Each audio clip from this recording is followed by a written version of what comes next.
Hi viewers, welcome to our channel. ప్రస్తుతం మనతో పాటు ఇమ్మంది రామారావు గారు సీనియర్ జర్నలిస్ట్ ఉన్నారు. వారితో ఒకసారి మాట్లాడదాం. సార్ నమస్కారం సార్. నమస్తే బాబు. సార్, తెలంగాణ ముఖ్యమంత్రి రేవంత్ రెడ్డి గారిని బాలకృష్ణ గారు మీట్ అవ్వడం జరిగింది సార్.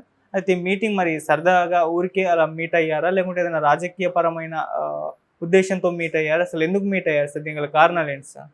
అది వాళ్ళు ఫార్మల్గా గౌరవంగా వచ్చారంటారు కానీ ఏ కారణం లేకుండా ఎందుకు ఈయన మీట్ అవుతాడు, ఆయన మీట్ అవుతాడు. అందులోనే ఇప్పటికే బీఆర్ఎస్ పార్టీ ఎంతో అనుమానంతో ఉంది. మా గురుగారు అంటాడు, మా సహచరుడు అంటాడు, ఆయన శిష్యుడు అంటాడు. అంటే మనకి తెలంగాణ ద్రోహి చంద్రబాబు అని వాళ్ళ ఫీలింగు. ఎవరికి? బీఆర్ఎస్ వాళ్ళకి. ఈయన ఏంటంటే నేను రాజకీయంగా నన్ను అంటే ఎంకరేజ్ చేసిన చంద్రబాబే కనుక నేను ఆయన్ని ఎప్పుడూ గౌరవిస్తాను అంటాడు ఈయన. అయితే ఇప్పుడు వాళ్ళిద్దరూ కలవడం ద్వారా మనకి ఆంధ్రప్రదేశ్ సెపరేట్ అయినప్పుడు ఆంధ్రప్రదేశ్కి తెలంగాణకి మధ్య ఉన్న వివాదాలు కొన్ని ఉన్నాయి. కరెంటుకి ఇవ్వాల్సినటువంటి అమౌంట్ ఇంకా ఆంధ్రాకి ఇవ్వలేదు. తర్వాత గోదావరి నీటి పర్సంటేజీ, కృష్ణా నీటి పర్సంటేజీ విషయంలో ఒక కొలిక్కి రాలేదు కనుక ఇది అలాగే సర్దుకుంటూ పోతున్నారన్నమాట. ఇది ఒక కొలిక్కి రావాలంటే ఇప్పుడు వీళ్ళు ప్రాక్టికల్గా పనిచేసే వాళ్ళు గనక ఒక కొలిక్కి వస్తుంది అన్నమాట. దాంట్లో ఇక్కడ బాలకృష్ణ తాలూకు పాత్ర ఏంటంటే ఎంతకాలం ఉన్నప్పుడు కూడా ఈసారి కొంచెం వయసు అయింది కనుక కొంత కార్యాచరణలో బాలకృష్ణ గారు కూడా ఉంటారని వినిపిస్తుంది. ఎందుకంటే చంద్రబాబు నాయుడుకి ఎటు తిరిగి ఒకడే ఉన్నాడు, తను లోకేష్. మిగతా వాళ్ళని నమ్మలేడు కదా. అచ్చెన్నాయుడిని నమ్మలేడు, ఎవరిని నమ్మలేడు. అంటే పెద్దల్ని గౌరవిస్తాడు. గోరంట్ల బుచ్చయ్య చౌదరి నమస్కారం, కరణం బలరాం నమస్కారం, అశోక్ గజపతిరాజు నమస్కారం. అంతేగాని తన పక్క నుండి చేసేవాళ్ళు ఎవరో కావాలి కదా. అందువల్ల ఆయన దృష్టి అంతా ఇప్పుడు బలగం మీద ఉంది, పనిచేసే వాళ్ళ మీద ఉంది, వ్యూహ రచన మీద ఉంది. ఆయనకి రాయనటువంటి వ్యూహ రచన కూడా వీళ్ళు చేసి ఉండాలి. ఆయన సపోర్ట్గా ఉన్నారు. చాలా తేడా వస్తుంది మాట. ఎందుకంటే మునుపట్లాగా మొన్న తిరిగాడంటే నిజంగా చాలా గొప్పే. పవన్ కళ్యాణ్తో సరి సమానంగా కార్లు ఎక్కుతూ లారీలు ఎక్కుతూ తిరిగాడంటే మాత్రం చాలా బాగుంది. కానీ తర్వాత దీని ఎఫెక్ట్ ఉంటుంది, ఆరోగ్యప్రదంగా ఉంటుంది. కనుక తనకి బలం కావాలి, బలగం కావాలి. వైసీపీ నుంచి కొంతమంది వస్తున్నారు ఇక్కడ, వాళ్ళు కూడా సర్దుబాటు చేసుకోవాలి. వాళ్ళ ద్వారా కొన్ని పనులు చేయించుకోవాలి.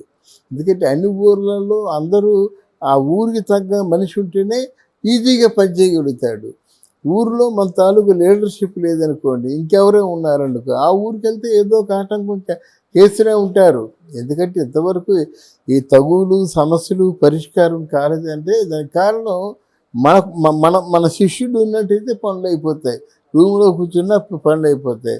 అది కాకుండా ప్రతిపక్షం వాళ్ళ తాలూకు మనుషులు నడితే ఏంటయ్యా నీకు పేపర్ ఏది, అదేది, ఇదేది, విట్నెస్ ఏది, ఆర్డర్స్ అయ్యని మొత్తానికి లోనకి రానివ్వడు అన్నమాట. అందువల్ల ఇక్కడ బాలకృష్ణ తాలూకు ప్రమేయం ఫ్యూచర్లో కూడా ఉంటుంది. రాజకీయంగా కూడా ఆయన అనుసరించవలసిన అవసరం ఉంది. ఏదో కాదంటే ఏదో సినిమా సంవత్సరానికి ఒక సినిమా 2 సినిమాలు యాక్ట్ చేస్తాడు. యాక్ట్ చేసినంత మాత్రంలో మనకి నెలలో 30 రోజులు సినిమాకి వెళ్ళవలసిన అవసరం లేదు కదా. కాల్ షీట్ 10 రోజులు ఉంటాయి, మిగతా 20 రోజులు తేలిక అంటే ఇంట్లో ఉండవలసిందే కదా. దానికి ఏదో పనికి పురమాయించే అవకాశాలు ఉన్నాయి. తర్వాత ఏంటంటే ఈ మధ్యలో పెద్ద మళ్ళీ చెప్పుకుందాలి కాదంటే అక్కడ కుటుంబ పరంగా రాజకీయాల్లో ఇంకా మసలుకునే వ్యక్తి ఎవరైనా ఉన్నారంటే ఎంతవరకును పురంధరేశ్వరి. అంటే మన చంద్రబాబుకి వ్యతిరేకంగా మసలుకునే వ్యక్తి. అలా కాకుండా చంద్రబాబుతో చెయ్యి కలిపేసింది. 100 కూటమితో చంద్రబాబు ఉండవలసిందే అని చెప్పింది. మర్యాదగా గౌరవంగా రాజమండ్రిలో పాల్గొంది, రాజమండ్రిలో గెలిచేస్తుంది అన్నమాట. అంటే ఇట్లాంటి మనుషులు కావాలి.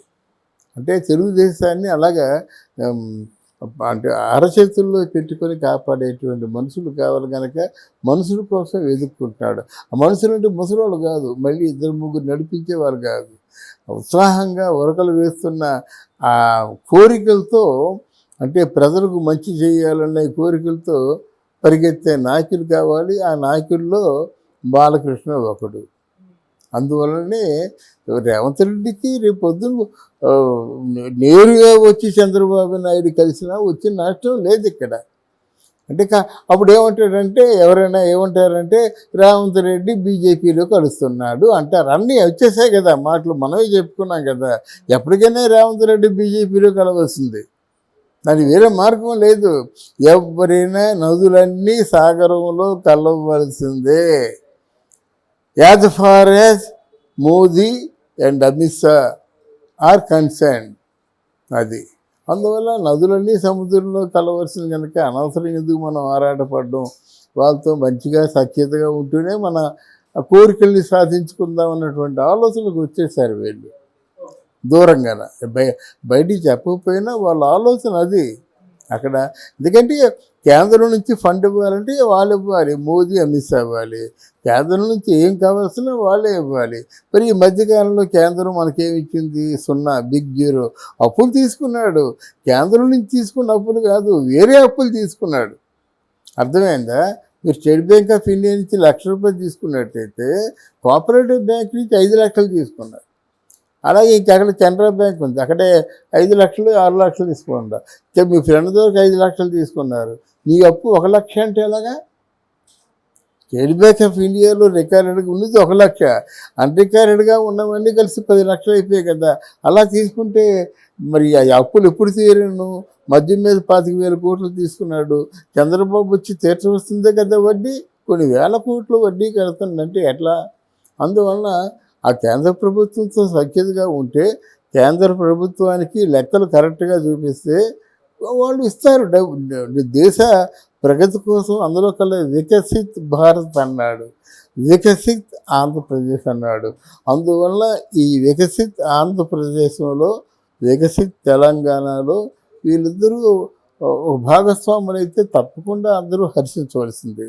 ఓకే సార్, రేవంత్ గారి కోసం చంద్రబాబు నాయుడు గారు ఇక్కడ పోటీ చేయకుండా వదిలేశారంటే అప్పుడు చెప్పలేదు కాంగ్రెస్ ప్రభుత్వం కోసం అని చెప్పేసి, కానీ ఒక టాక్ అయితే వచ్చింది కాంగ్రెస్ పార్టీ కోసమే తెలుగుదేశం ఇక్కడ పోటీ చేయలేదు. అవును, అయితే ఇప్పుడు రేవంత్ గారు ఏమన్నా సహకారం అందించుంటారా ఈ ఎలక్షన్స్ లో తెలుగుదేశం పార్టీకి? ఇప్పుడు సహకారాలు కాదు, ప్రోటోకాల్స్ ఉంటాయి కదా. ఇప్పుడు వాళ్ళ తాలూకు ఆంధ్రప్రదేశ్ నిబంధనలు ఉంటాయి కదా. ఇప్పుడు నీటి పారుదల, నీరు వాటర్ షేవింగ్లో మీకెంత మాకెంత ఉంటుందో ఆ ప్రకారంగా అమలు చేయాలి. మీరు కొత్తగా చేసింది ఏమీ లేదు. కరెంటు సప్లై మనం ఇస్తున్నాం, మనకి ఎంత బాకీ ఉందో అక్కడ ఆ బాకీని తీర్చేసేయాలి. స్నేహం అయితే స్నేహంలా చూసుకోండి. ఇది ఆంధ్రప్రదేశ్ తాలూకు మూలధనం, ఇది తెలంగాణ తాలూకు మూలధనం. జాతి సంపదని మీరు ఎలా తీసుకుంటారు? జాతి సంపదని మీరు అంటే ఇద్దరికి వాళ్ళు పర్సంటేజీని బట్టి దామాసా లెక్కల ప్రకారంగా వాళ్ళు పంచుతారు. దాన్ని ఆచరణలో చూపించండి. ఒకప్పుడు మీకు రాజీవ్ గాంధీ చాలా మంచి సలహా చెప్పాడండి.